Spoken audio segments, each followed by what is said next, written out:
Unmute. Your mic is off. Unmute beside your name. Niko sawa Bernard. Good. Karibu. Hali vipi huko?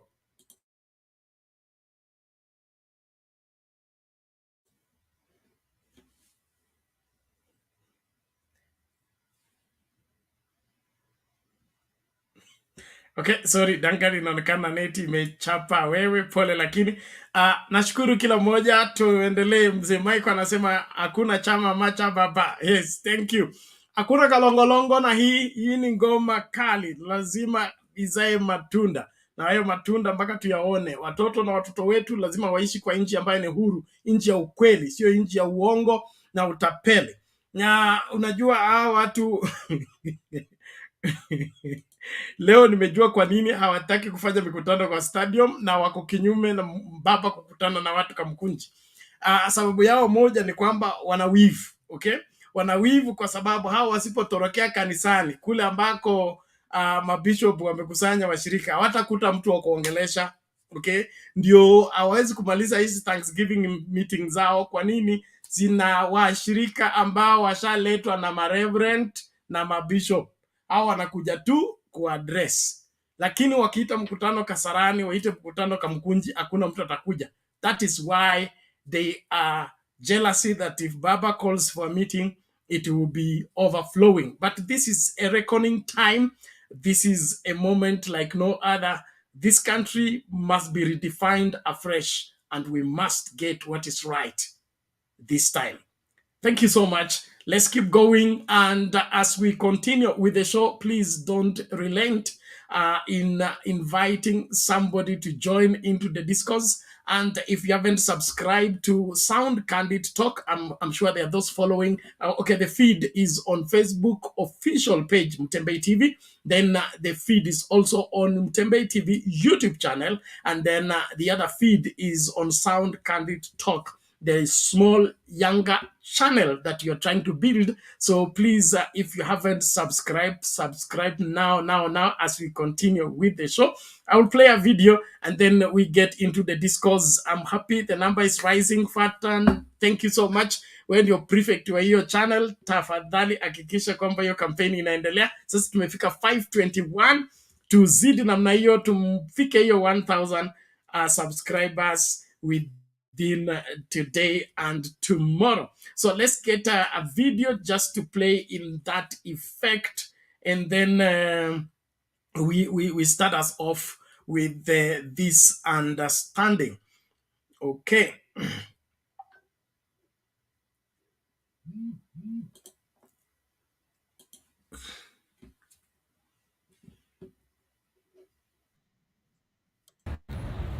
Kwamba muungwana ni matendo. Story ya brakadabra awachane naye, kwa sababu kitu ya kwanza tulikuwa tunahitaji kwamba watoto waende shule bure kuanzia class 1 mpaka university. Akatuletea vipindi ambaye haisaidii. Imefuata ya pili, tunaelewa watu wamekufa mikononi wa watu namna gani, na tumenyamaza kwa muda mrefu. Kunyamaza si kumaanisha kwamba si ni wajinga ama si ni waoga sana, bali ni heshima tunapeana. Lakini ikiwa kama imefika kiwango kwamba tunataka kutukonganisha si wenyewe kwa wenyewe, kwa sababu kutamuka neno la kwamba Chebukati alikuwa anataka kuuawa ni kukonganisha Waluya na watu wengine Kenya. Hiyo ni kukonganisha na tuseme watu wa Western na watu wa Eastern na South na alikadhalika. Kwa hivyo ni njia moja ambaye si njia mwafaka kwa mtu ambaye anajiita rais. Kwa hivyo mimi namuomba awache vipindi. Bunge la Mwananchi, nguvu mashinani, nataka kumwambia hivi: ukiwa wewe umeoa na mtoto ameingia shule, auhitaji kuitana tena waanze kuelezea watu kwamba mimi mtoto wangu hajaenda shule. Unastahili kwamba kama wewe mwenyewe umeshughulikia, kwa sababu ni vitu za mboma yako. Yeye ndio amekuwa kama bwana wa Kenya, akajiita kwamba yeye ndio rais, wakatengeneza mambo zake na kina Chebukati. lakini siku ya leo anatupatia story kwamba Chebukati alikuwa karibu kuuawa. Huyu ni shujaa. Ni kama sisi wenyewe hatuko Kenya, ni kama tuko safari ndio nimekuja. Kwa hivyo ile kitu ambayo namwambia naye kwamba hiyo vipindi na sarakasi awachane naye, tuliwachia Nyengese na Mama Kayai. Ndio. Nikimaliza wajinga ndio wale wao. Huyu bwana kwa akili yake anadhania sisi ni wajinga, lakini sisi tunaamini kwamba yeye ajui, na kwa sababu ile amini ajui, rais wa bunge la mwananchi Bwana Govt ameelezea kwamba ameupa siku 24. Mimi ningependekeza iwe ni siku 7, ndio tuonane ana kwa ana. Ule anataka kuua auwe, kwa sababu kwamba hata ukiniua leo si baadaye utakuja. Utaua wangapi? Kwa sababu Kenyatta alipita na wale alipita nao, na baadaye aliwavuata. Moi alipita na wale alipita nao, baadaye aliwavuata. Naye Kibaki alikuja na wakati tukaona kina Chris Bai. Leo akipita na mimi, baadaye atanipata huko tu na nitamwambia ile ambayo alikuwa nataka kumwambia hapa duniani. Mungu akubariki.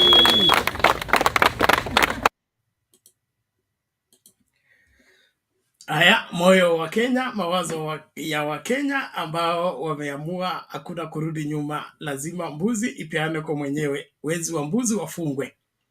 Karibu katika show usiku wa leo tunapoandamana na kujiandaa kwa mapokezi ya baba anapokuja kutoka Afrika Kusini, na anaingia wakati ambapo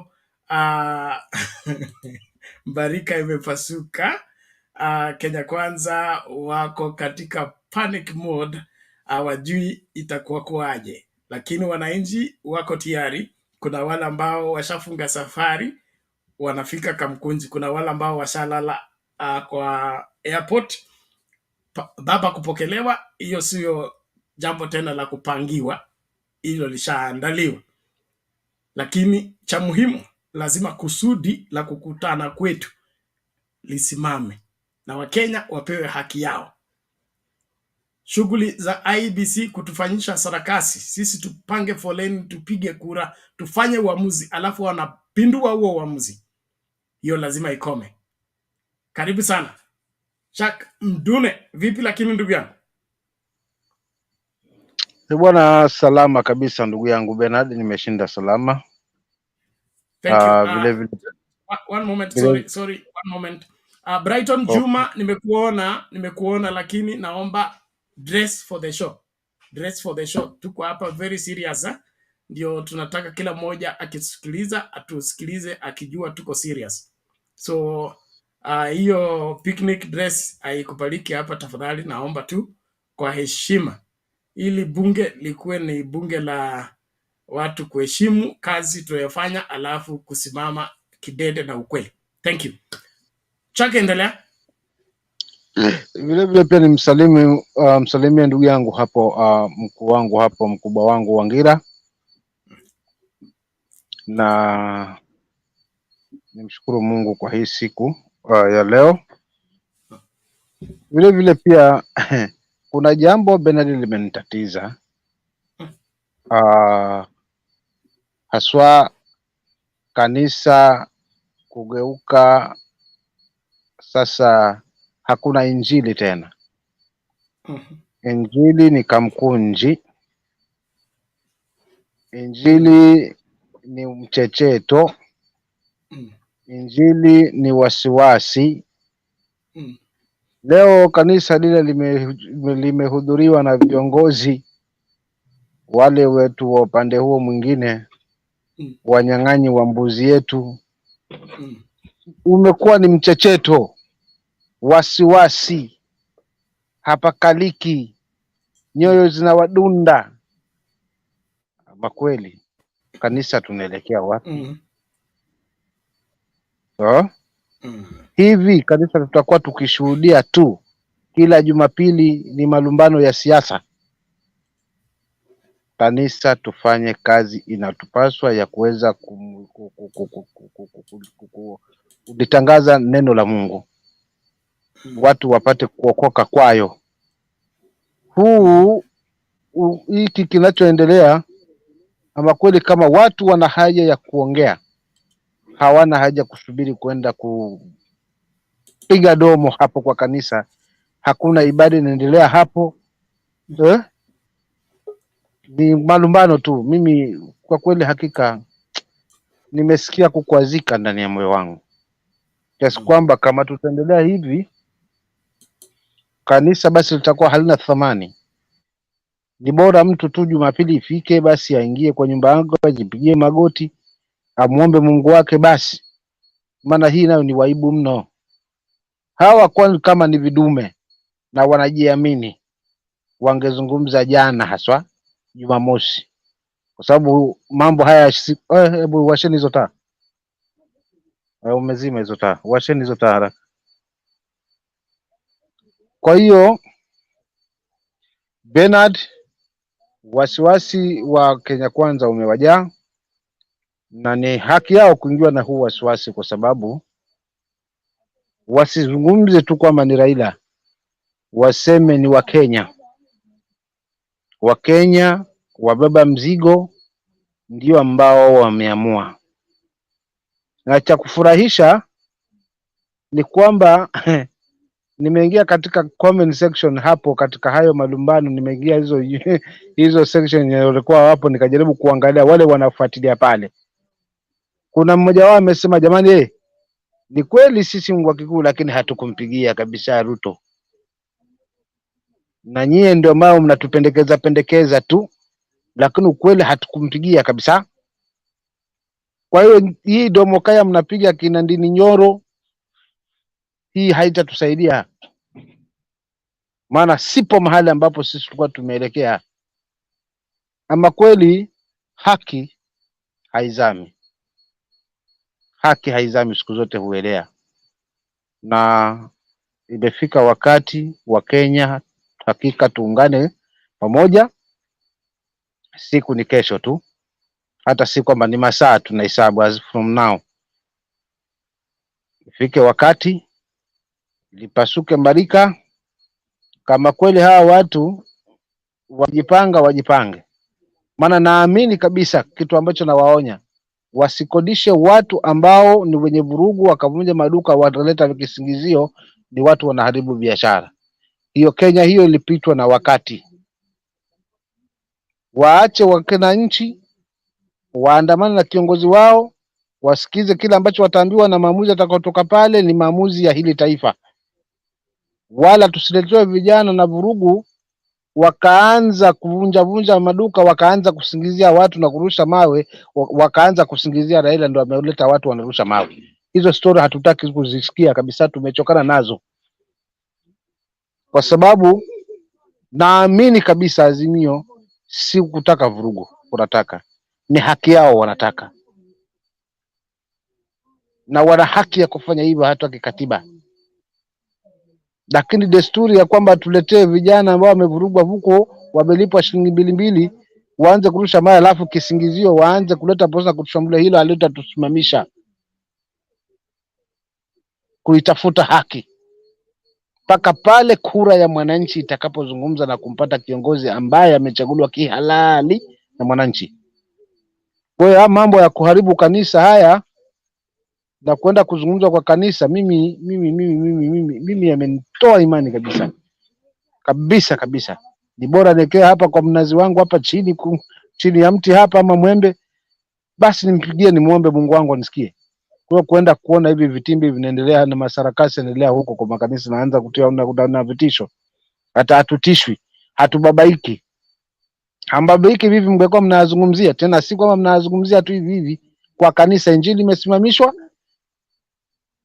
sasa mmepewa uwanja, yule akifuruka na yake, yule akinyanyuka na yake. Ni nini kama si wasiwasi na mchecheto huu?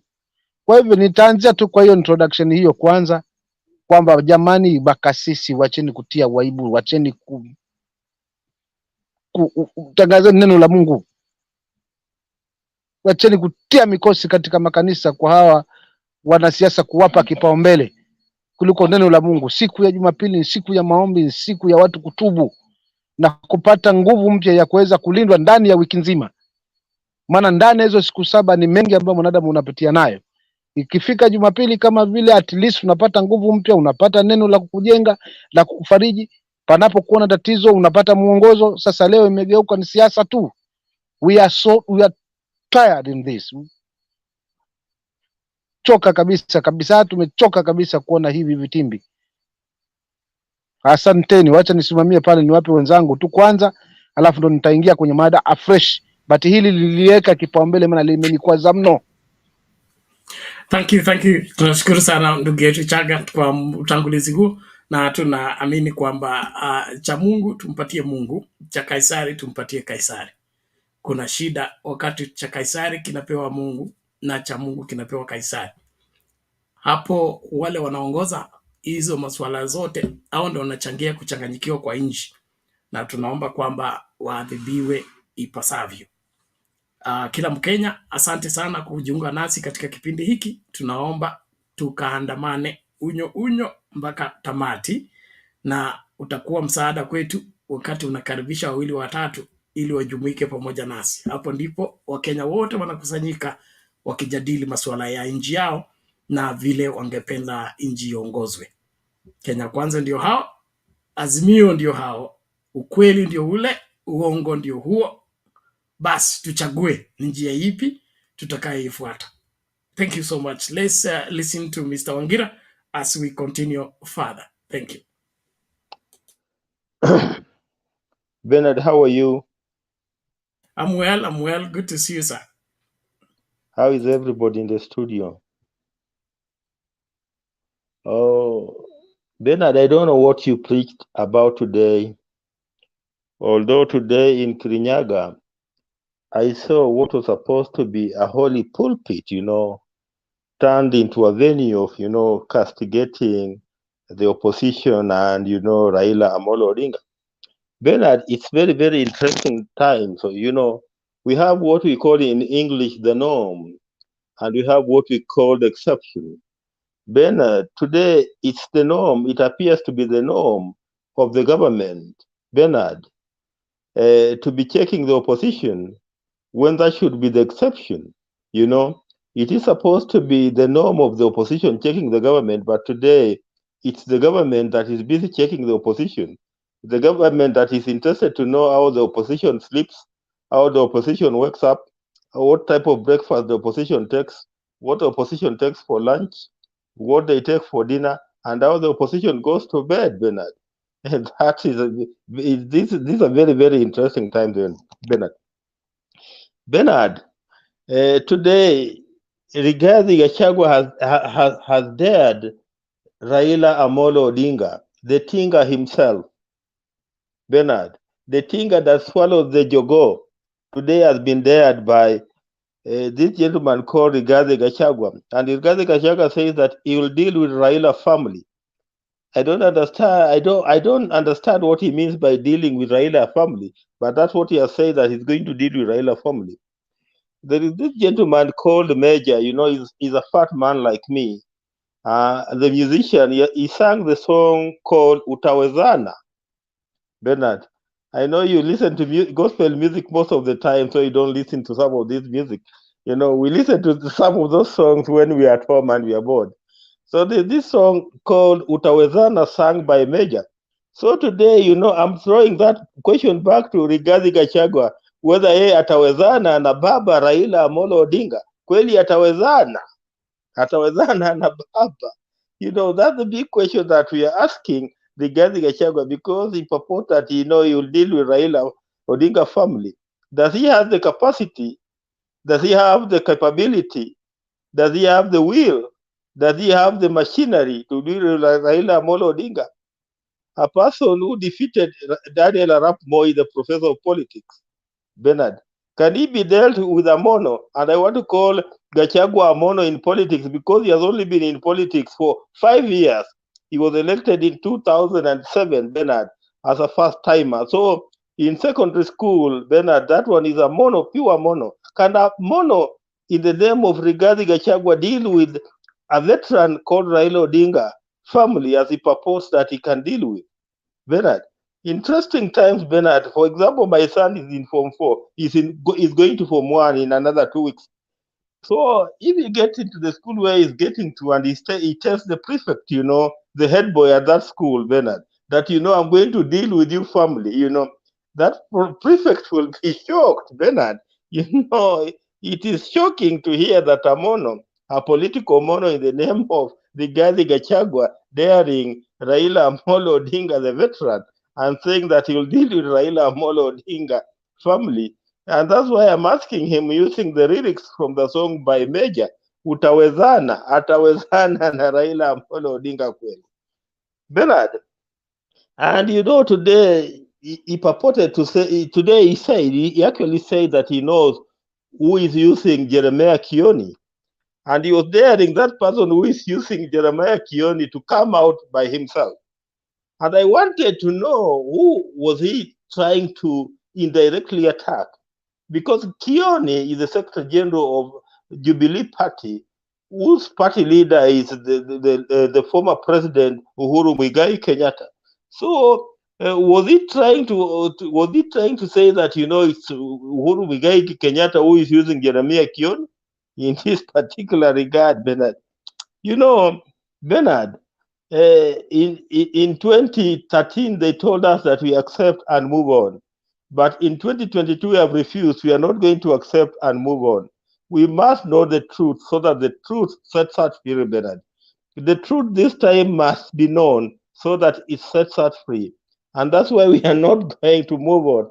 And that's the reason why many of us will be assembling at Kamukunji grounds tomorrow, Bernard, to hear Baba's side of the story. Last week we had William Samoei Ruto's side of the story. So tomorrow is our turn to hear the Baba side of the story. And that's why we are going to assemble at the Kamukunji grounds, Bernard. Let me just leave it at that and allow somebody else to come in. Thank you. Sawa, asante sana bwana Wangira. Hiyo topic Gachagua atawezana. Kile ambacho Gachagua na Dr. Ruto hawaelewi ni kwamba hao ni jogoo shambani. Hawawezi kuika Nairobi, haswa ikifika maneno ya maandamano. So wajaribu wataoshwa asubuhi na mapema kwa sisi tulianza hii safari kitambo, tunajua panya route, tunajua which route and anything, so let them bring it on, but they are at a disadvantage by all indication, a disadvantage. Yani unajua ile hali ambayo huko ile umewekewa, tuseme ulikorofishana na mama alafu ukawekewa polisi, okay, wakisema ukimguza nakamatwa alafu akiuawa watakujia wewe so yule mtu alikukosea unapaswa kumlinda, kwa sababu usipomlinda unakamata. Whichever way it goes, you are at disadvantage. That is where Kenya Kwanza are. Anything they do right now, whether is right or wrong, wananchi are angry with them, and so watatimuliwa tu. Now, that is why they are talking the way they are talking. They are helpless. That is the truth. And trying to dare President Uhuru Kenyatta, Gachagua is desperate, wanting to be called the Mount Kenya kingpin. He can't make it. Hajatoshea kwa hizo viatu. Mtu ambaye hajaitwa na wazee wajamtemea mate, sasa atakuwaje kingpin? All the same, naomba tusonge mbele. Asante sana kwa kuendelea kukaribisha watu. Hiyo namba inaendelea kupanda, tafadhali tuendelee hivyo hivyo, and then subscribe to Sound Candid Talk. Hiyo channel tunataka ifikishe 1000 subscribers, tufike ile status ambayo tunaweza inaweza kujiendeleza bila kutegemea hii nyingine. So tafadhali nisaidie, hakikisha kwamba unakaribisha kila mmoja ambaye haja subscribe as subscribe, and then follow the feed either there, whichever one you enjoy. YouTube channel ya Mutembei TV, keep right there. Sound Candid, keep right there, and then of course Facebook tuko kwa page, endelea hapa official page.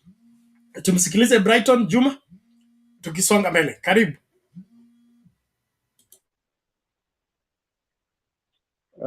Thank you so much, Bernard. Let me take this opportunity to greet colleagues.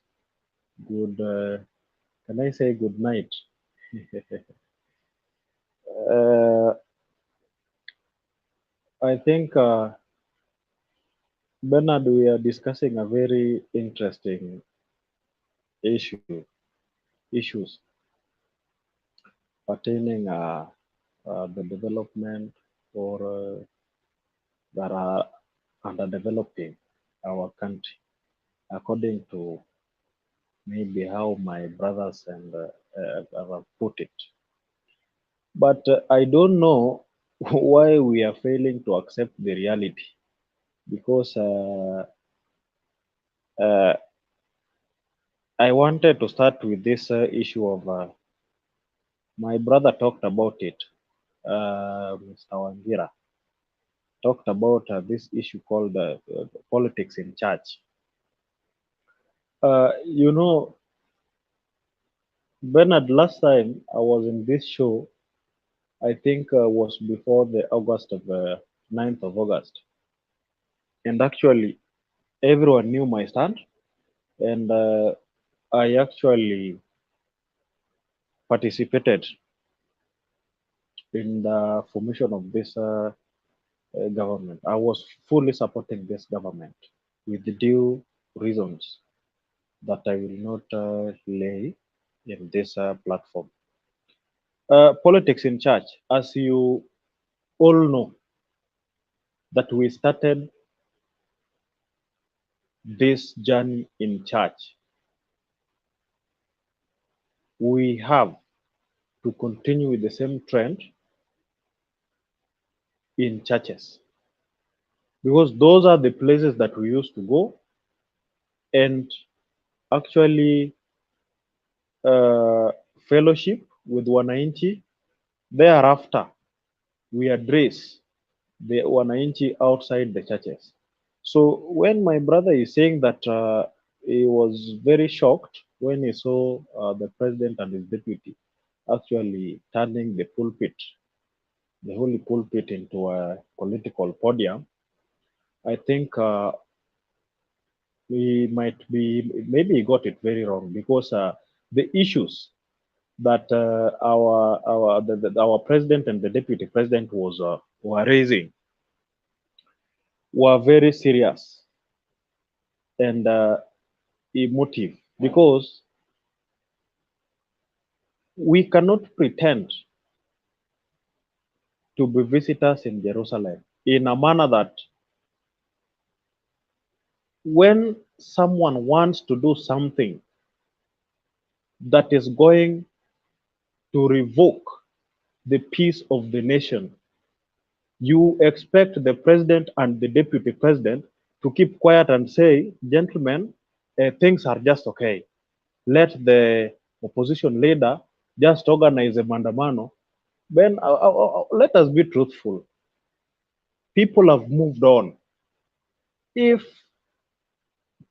some of us thought that maybe uh, the election process was not conducted in a free, fair, or a credible way, therefore, there is a route that they were supposed to follow. I mean, in order for them to get justice. And they're the people who went to court.